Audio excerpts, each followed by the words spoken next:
Assalamu alaikum. Good morning, everyone. My name is Rami Ashri, and I'm a Senior Manager of Business Development and Partnerships at Charge and Go by EN. And it's an honor today to be with you, welcoming each of our attendees to a very interesting panel discussion about the accelerating of deployment of new and next generation of payment technologies. As you're aware, the mobility and transportation segment is undergoing seismic transformation from new payment channels, new customer experiences, and a lot of emphasis on sustainability. With these changes comes new challenges and opens the ways with new opportunities and new business verticals. Today we are honored to have our esteemed panelist who stands at the forefront of this industry and the ecosystem, playing a major and important role into the transformation of the mobility that's happening today in the UAE, and leading by example the country to its vision towards net zero 2030 and lots of advancement into technology.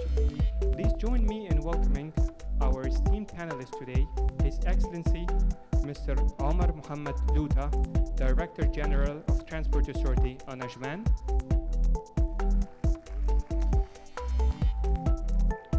Mr. Iyad Al Ansari, Group CEO of Capital Express. Mr. Bala Minan, National Fleet Sales Manager at Hyundai UAE. Mr. Zain Baracha, Head of New Ventures at Emirates Transport. And lastly, Mrs. Amira Al-Khilafi, Director of Strategy at Etihad Rail.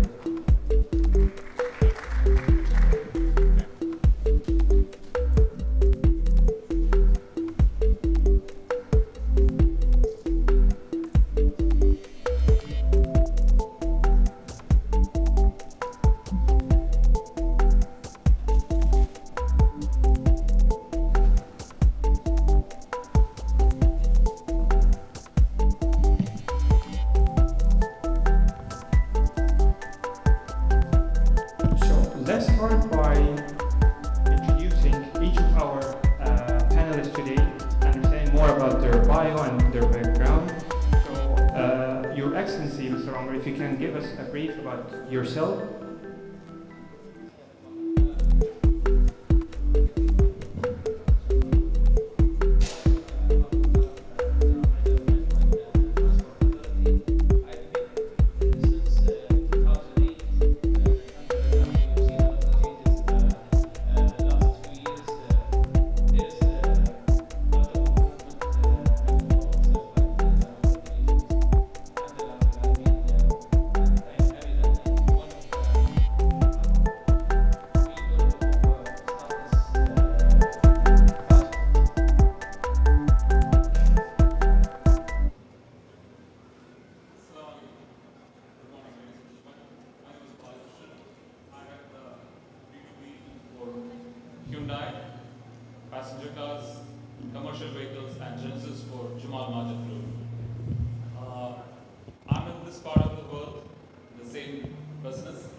Which will really throw some light into what lies forward in the coming years. Thank you.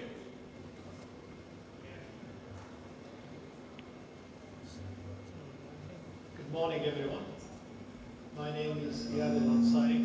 I'm the co-founder of Hafilat Industry 15 years ago in Abu Dhabi, United Arab Emirates, the first bus bodybuilder in the GCC, out of which a lot of transportation activities have been developed, including the city service and the intercity service. The spin-out of it was Capital Express Company for the intercity service between the various Emirates in our lovely UAE. Thank you. Yeah. Good morning, everyone. My name is Zain Paracha. I represent Emirates Transport. In my role at Emirates Transport, essentially mandated with thinking about the future of transport and the intersection of transport and technology and how these things come together to define the future of this industry. I'm very excited to be here. Thank you to the Ajman Transport Authority for the invitation and for allowing us a space on this panel to share our views and how we see this industry evolving. Thank you, everyone. My name is Amira Khalifi. I'm the Director of Strategy at Etihad Rail. I look after different strategies when it comes to R&D technologies, excellence, and also how we can tap into new industries. We're very happy and pleased to be part in this panel and to be part of this conference to share what we're doing and our latest information regarding how we tap into AI technologies and to integrate all of the transport system.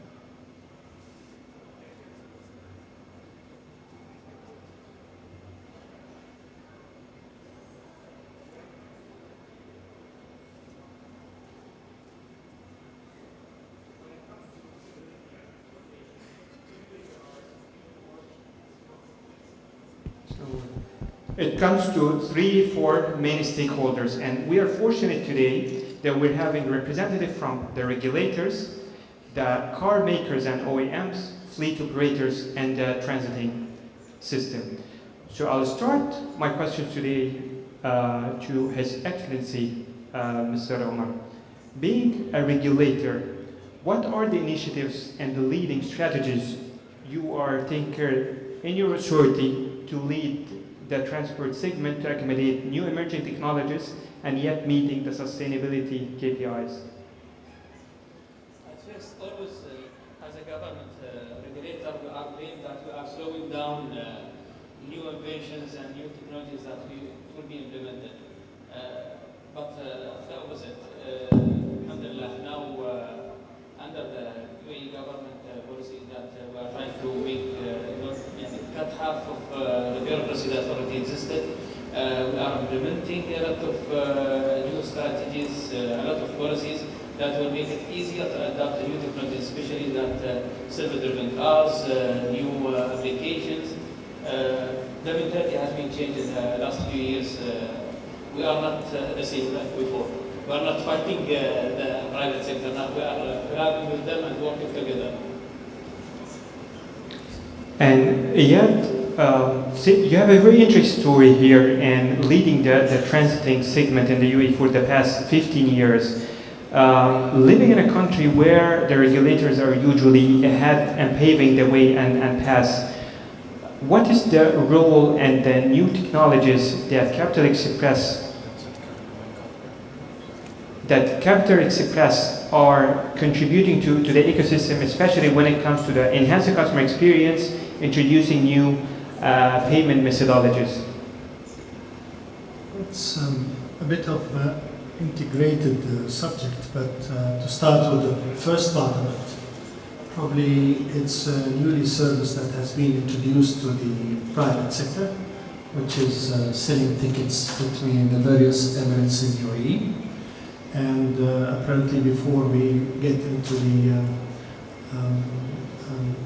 seamless payment process through gateways and other, if you like, technological solutions or even ITS solutions, it has been an issue to get the culture for the ridership, for the possibility of using bus to go between the Emirates. And I believe also the regulators are playing now a major role in creating this awareness. Still a lot to go. We have plenty of challenges that we probably will discuss in this panel. But in a nutshell, communication between the service providers in the public, in the private sector, and the regulator in the public sector is very essential. This would take me to my next questions, and while we're still into discussing the transiting system, Amira, as the Director of Strategy at Etihad Rail and one of the leading projects in the country. Etihad Rail connecting all the 7 Emirates, not only for passengers but for cargo.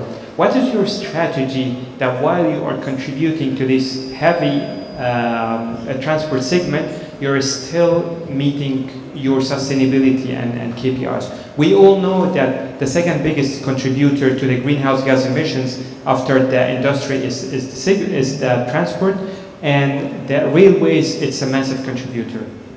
I'm glad you mentioned that one of the biggest contributors to CO2 emissions that we're seeing here in the country is by the transport sector. And I will deep dive into the key numbers that we're contributing to. But first, before I jump into my answer and explain our contribution when it comes especially into the sustainability, one thing that I want to highlight here is as Etihad Rail, we have our 3 operating subsidiaries, which is freight operations, passenger operations, and also infrastructure operation. And in that sense, it kind of makes it complex to tap on each aspect and each operating manner, because each segment has a different customer and has a different needs. And throughout this panel, I will tap on each aspect as well. When it comes to the sustainability, our approach into how we are contributing to that, we have the approach that's called the good neighbor, in a way that we know that it's a massive infrastructure that's cutting through the UAE. However, we make sure that we remain that approach, and also we align with our ESG framework and ambitions. Having said that, we contribute a lot to the sustainable development and also economic development within the UAE. And also, just to explain this in numbers, like one train trip is capable of reducing around 300 trucks off the roads. And we spoke about the contribution of the transport sector to the CO2 emissions. So also in numbers, we're going to contribute by reducing the CO2 emissions generated from the transport sector by around 21% by 2050. And that shows a lot of commitment and alignment when it comes into the 2050 net zero commitment. And also just to mention a few projects that we also carrying on when it comes into the initiative toward the sustainability. Currently, we announced about our sustainable finance framework. In this framework, we worked together with FAB and Standard Chartered Bank, and they supported us in to co-advise us to make sure that our future financing is aligned with clean transportation and green buildings. Another aspect also I want to highlight when it comes to sustainability and innovation, recently we signed an MOU with Livomo, which is a European tech company, and this company is looking into the mag-rail-based energy solutions, and we're trying to see where we can implement their solutions in a way also to make our network more efficient and also continue to contribute to the reduction of the CO2 emissions from the transport sector. Thank you. So after covering the transiting segment, and when it comes to the mobility, while all our goals and initiatives worldwide to try to push the end customers to use public transport, yet, especially in our region, there is still the chunk portion of the daily commuters are using their daily vehicles. When it comes to the daily vehicles, today we are fortunate enough, we have one of the biggest car makers in the region and worldwide. And I'd like to ask Bala, coming from the background of the car makers, and a very interesting study that I was reading a couple of days ago, that the daily commuters spend an average of 5% of their time in a car. That's accumulated around like 4 hours. So working with Hyundai and have all this experience, you recently introduced one of the leading AI smart taxis in the region. Would you tell us more about this impressive innovation? Sure. Thank you. As I mentioned in the beginning, this wonderful country, United Arab Emirates. I will answer this question through a small story. start with. Anyone coming from any other part of the world will use one of the best aviation facilities in UAE. For example, takes a A380, lands in Dubai, fantastic facility, Terminal 3, walks through it, high-tech technology all the way till he crosses the gates, comes to the last mile transportation for him. This is the public transport, prefers to go for a taxi. So just imagine, you have come all the way from outside, you're an outsider, coming here in an A380, getting one of the world's best airports, coming out of it, waiting for a taxi. Yes, again, a fantastic vehicle. You got into the taxi. Ooh. Have you ever noticed if you get into the taxi, you see a lot of eyes looking into you? Various cameras. Wires dangling everywhere. Then you just peep into the central console, you'll see 3-4 different items, as if you are getting into a high security vehicle. For a new person landing here, it's something like, oh, what's it? Okay, fine, understood, it is meter, everything you can see, a pole standing out of it, which shows the meter, charges, all these things. Fine. You relaxed, pushed your feet forward. Oh, I hit something. There is a box beneath the driver's seat. Okay. So this is the kind of experience when you get into a normal taxi. No complaints. This is the exact thing what happens. We at Jumal Majid, the authorized distributors of Hyundai motor vehicles, we don't sell cars. We sell a smart transportation solution, not only for the provider as well as for the user. So the time has gone when the car dealers will just sell the car. Yes, other dealers may be selling. At Jumal Majid, when we sell Hyundai, we sell a complete solution. So what we did with our visionary chairman and our directors, we tied up with world's the best technology partners. We saw, where is this happening? Where is the best place to get the best technology in? So we got it from China, we had it from US, we had discussions with France. So you name it, we had it. And we joined hands with one of the best technology partners, and we introduced in this part of the world, in the GCCI, Middle East, the first time, the smart taxi. Okay, Bala, you're talking about smart taxi. So what is it? Yes, I'm coming to that.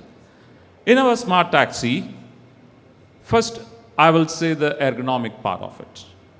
Normally, as I told, when you sit in a taxi, you see a lot of eyes looking into you. It's definitely, it is required part of the security. In our smart taxi, which is currently outside, when you have time, when you feel free, our staff, our team will be very much happy to help you to introduce you what exactly it is. So we have the smart taxi with a lot of smart features. I will name a few. You have the driver monitoring system, and all these systems are embedded inside, embedded into the taxi. No hanging wires, no dangling cameras, no. Everything is embedded into it. Driver monitor, driver recognition, driver behavior, and the traffic monitoring, which will help you as a provider in the long run to find out where is the place where your taxi guys can have the maximum passenger loading. So that is on a long run.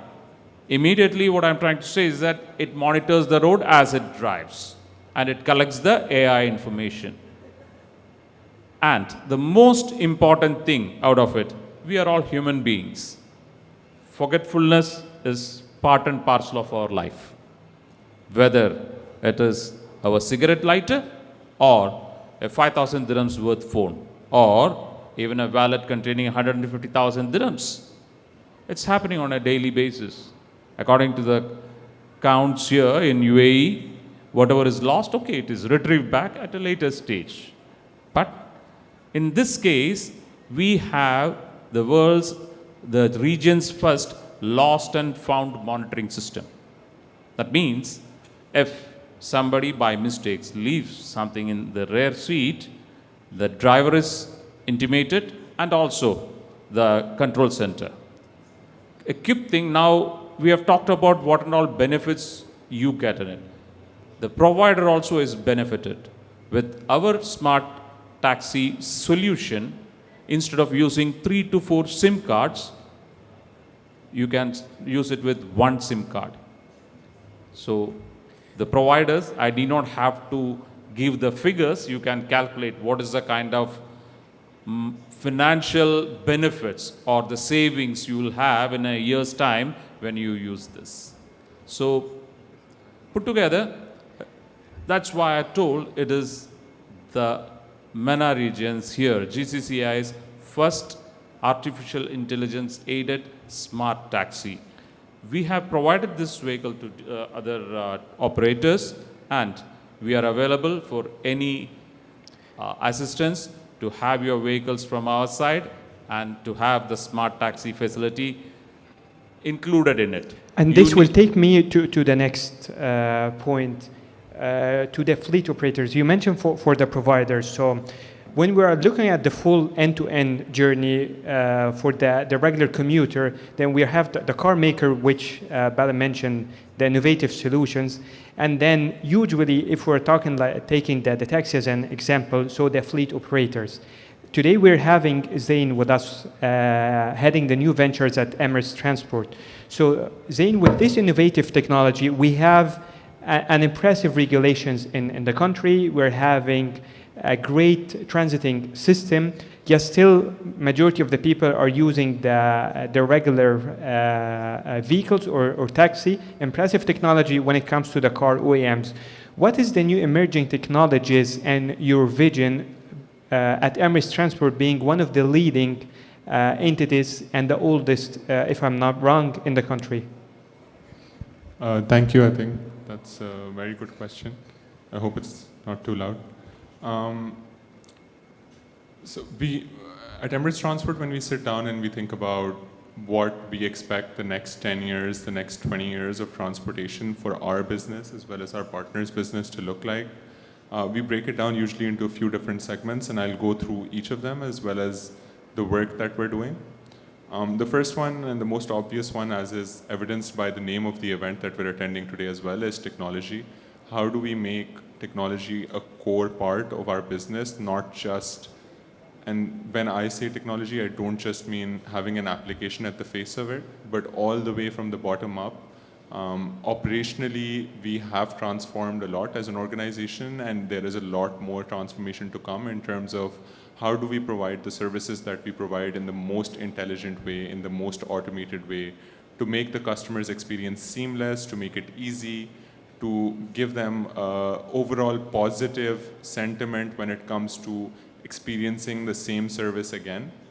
And then taking that up at each level all the way to the end consumer, making it very easy and integrated for them by implementing AI, by implementing concepts like chatbots, like proactive servicing, like complaint resolution, proactive servicing and maintenance of the vehicles to make sure that their experience across the full tenure of their lease or transport operation remains seamless, whether or not, or whether they are a B2B organization, whether they are a ministry, or whether they are a school. How do we give them the most positive experience utilizing the power of technology? The second core pillar I would want to go through is something that I feel so far we've not talked about enough, but is sustainability. At the moment, there are several different technologies that are competing for the spotlight when it comes to a net zero future, as evidenced by the UAE vision for 2030 and for 2050. You talk about electric mobility, naturally, that's the one that comes front and center, but there is hydrogen mobility, both in hydrogen combustion engines as well as hydrogen fuel cell engines. We're working very, very closely with partners locally and globally to do work across the board between infrastructure development, vehicle procurement and management, as well as maintenance and servicing, to make sure that we can be, if not first to market, then best to market for some of these solutions, to help implement them at the right opportunities and help our partners achieve their individual vision and this country's collective vision to be the front runner for sustainability and zero emissions. Thanks, Zain. So what is very interesting about today's panel that in any country in the world, you're having 5 main stakeholders. Luckily today we're having all of them, starting from the regulator.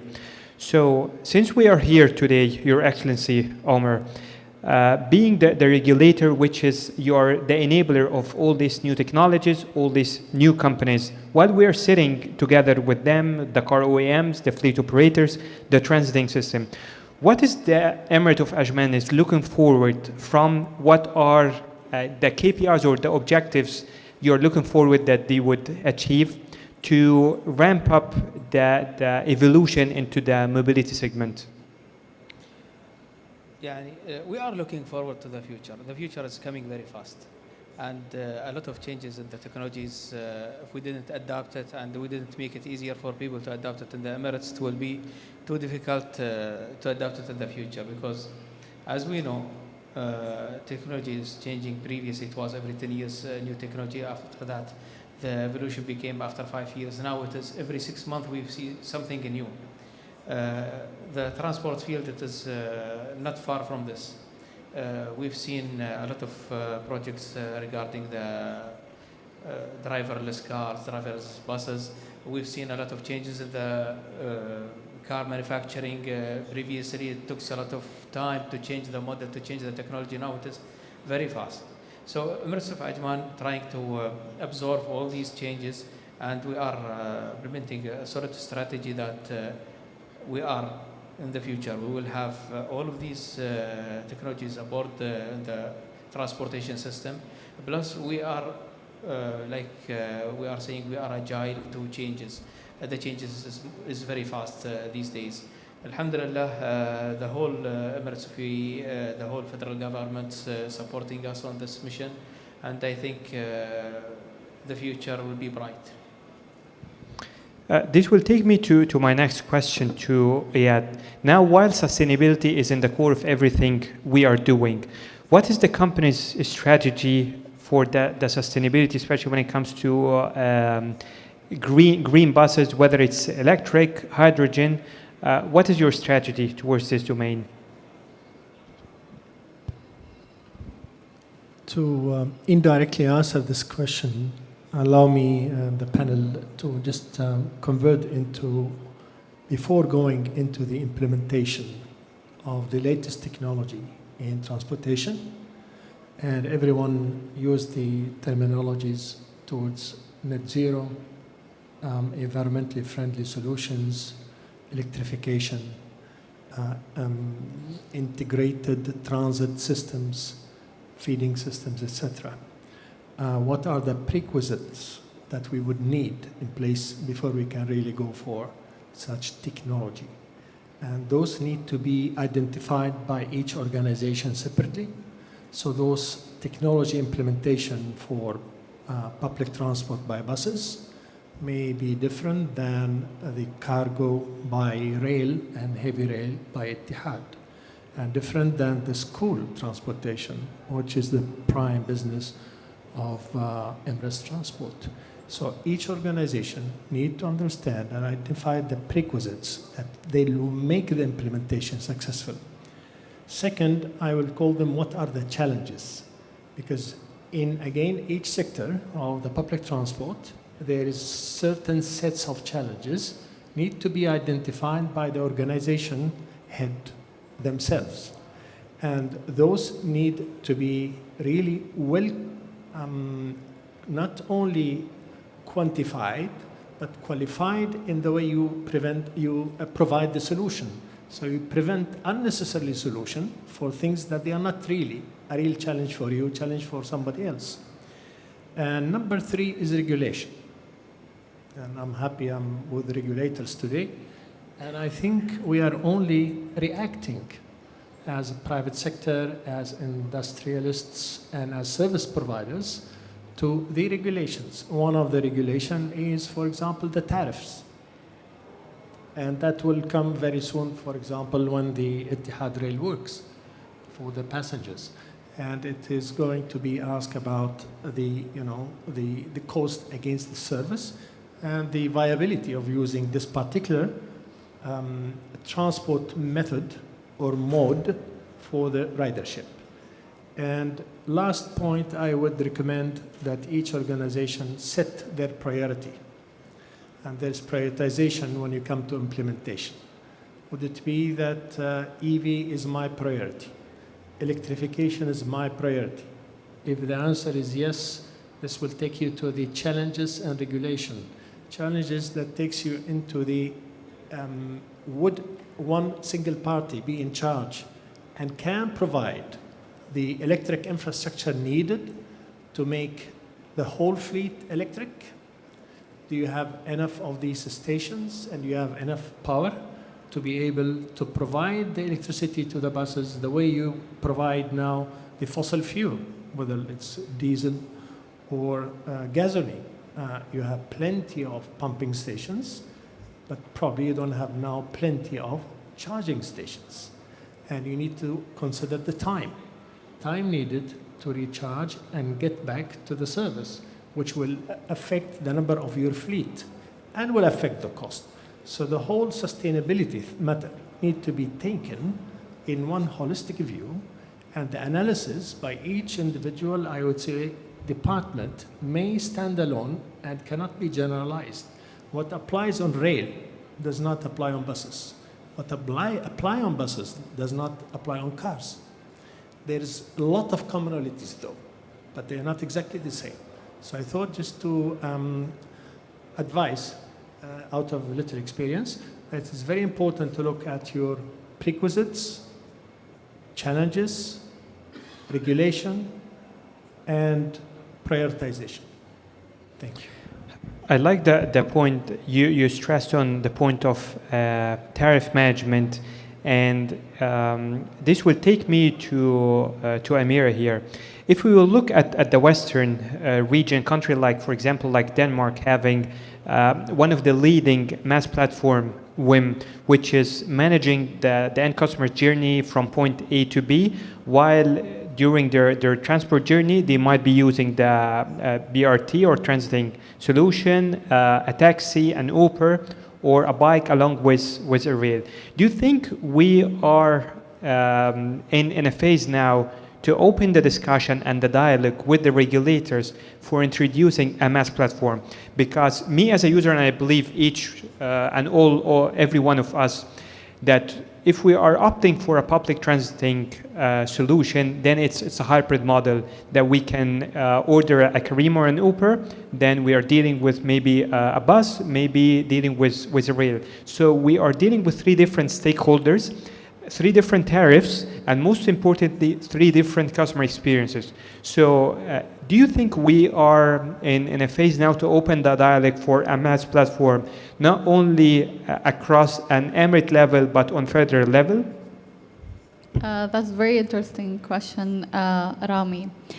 Just to take one step back from mass transportation or mobility as a service and how it's very essential to any transport mode.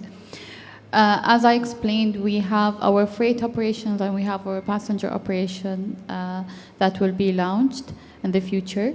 So the customer for each business is different. And first, our priority is we need to understand the user behaviors. We need to understand how the customers, they're gonna react. They're gonna see how the service is serving them.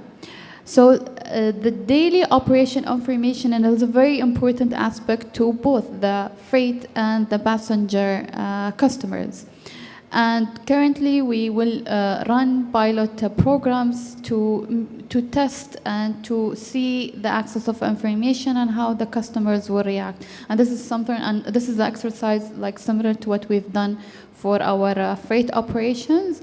With this insights and information, we'll be able to go back to amend and refine what we're going to provide for them, for the customers. Another aspect which is very important, which is the application of the route planning journey. This is also something very important, and as a customer, you want to see your journey from end to end, from the first mile to last mile, how you're going, how you're going to access that information. And that will introduce me to two projects that we currently having as just a simple example of how we're tapping and integrating with AI, Internet of Things, and data analytics to improve and to enhance the services for the end user. We have an agreement with the Hitachi Rail, and now with them we are exploring the smart systems, communication, cybersecurity as well for the future passenger services. And also we have a cooperation with them in order to enable the mass technology into the railway infrastructure. So this is something in the pipeline as well. Another thing as well is that we recently also signed an MOU with the Presight, which is a UAE-based organization in data analytics and AI technologies, and also we're exploring how we can enable such technologies for our customer, how we make sure that they are looking into informations easily, and this will support, of course, the launch of the services. But when we look into technologies and we look at it from a perspective from the customer, so we want to make sure that we're not only providing connectivity, but also we're providing seamless digital service that will make sure to enhance the safety, the customer experience, and eventually the comfort. Thank you, Rami. Thank you, Amir. And this will take me to Zain here. The rail now and most of the bus, the BRT system, it's green. Moving to your part where you are the fleet operator here, in my personal opinion, you are the enabler of green transportation. You are the provider of the vehicles.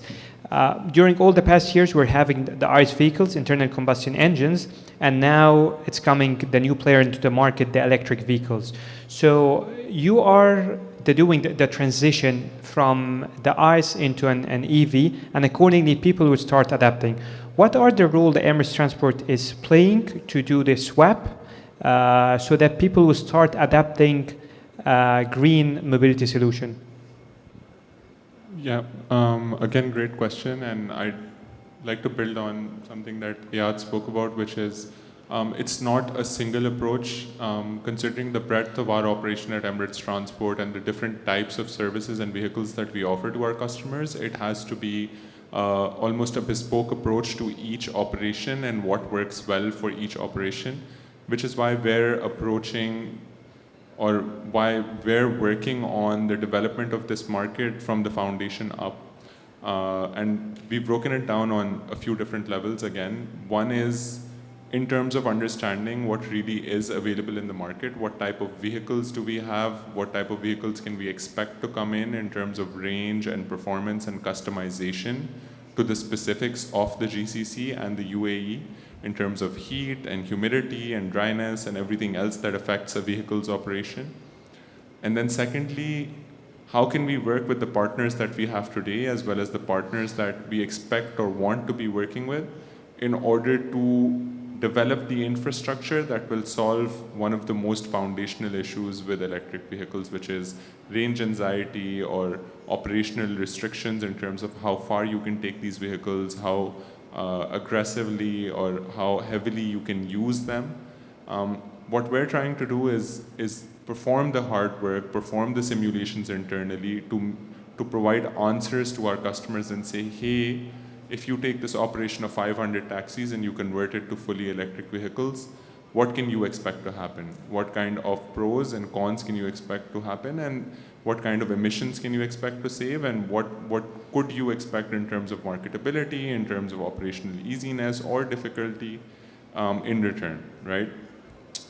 Similarly, for a school bus operation, this transition looks very different because typically school buses are on the road maybe 5 to 6 hours a day and they're parked at their depot for the remainder of the day.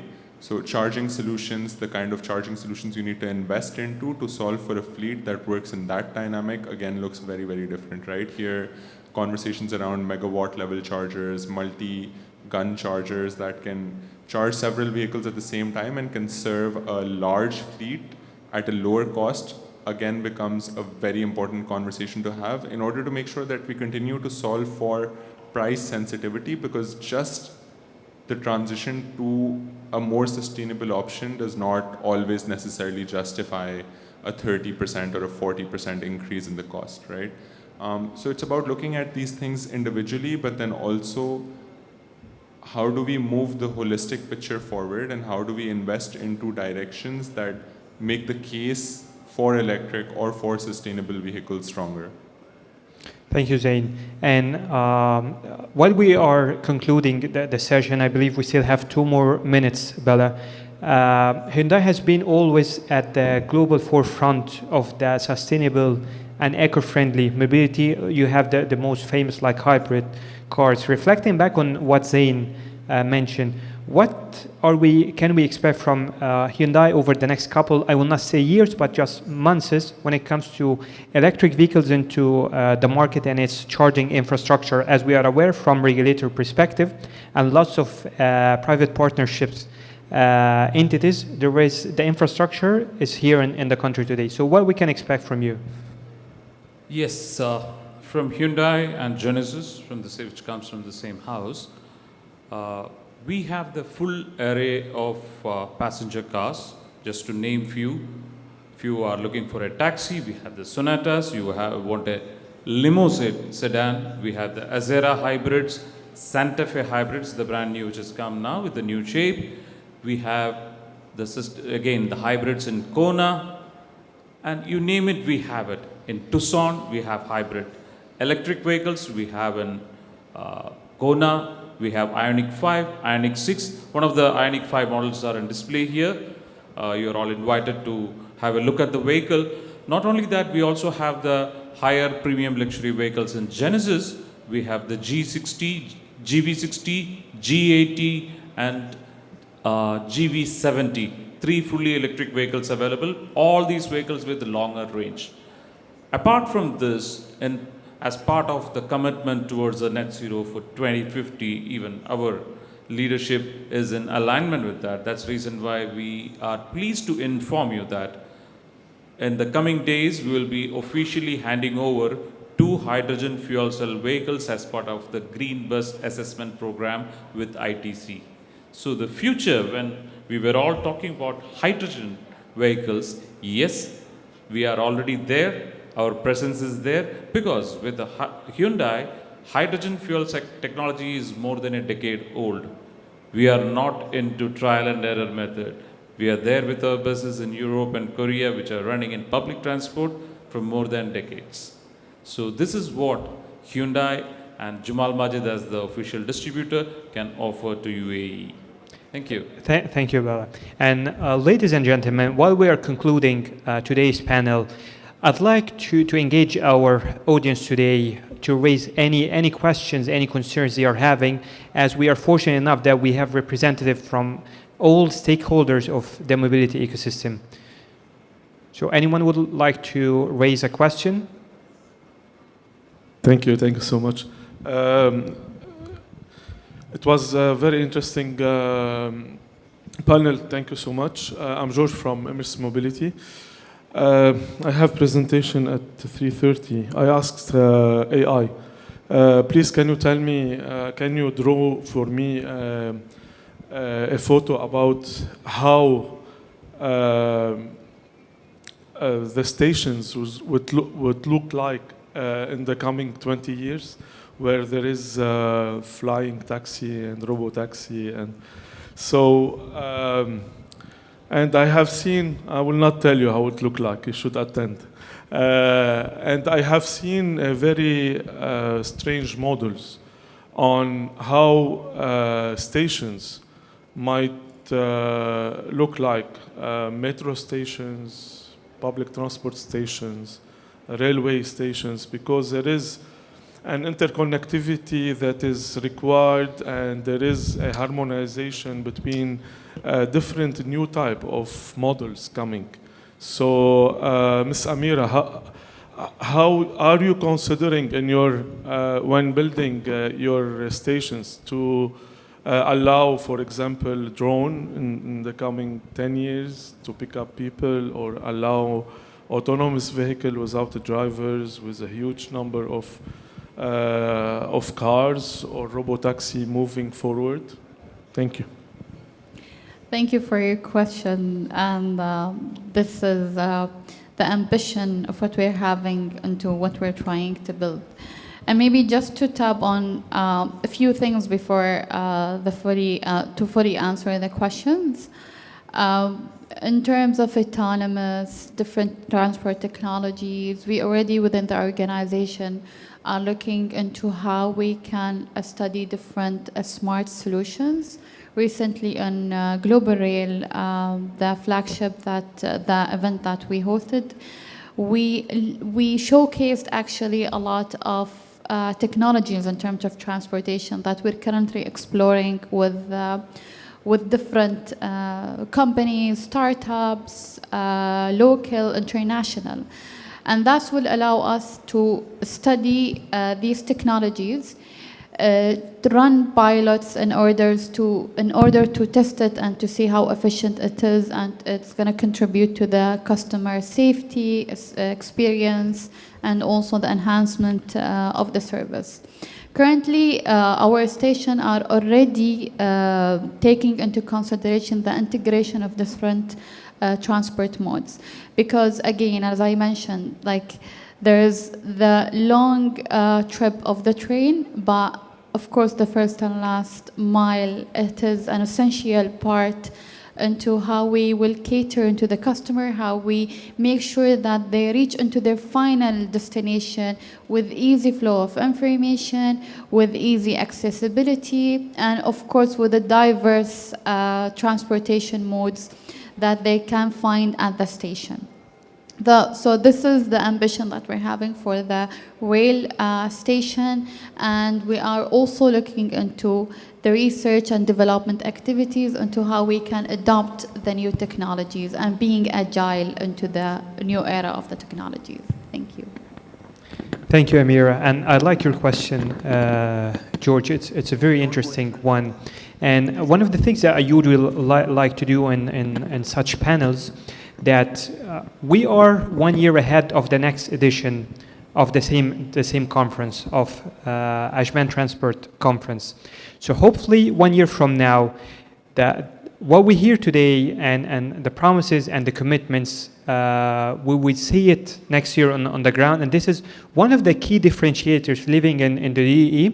When someone is telling me this is the future, the answer in the UAE is always the future is now.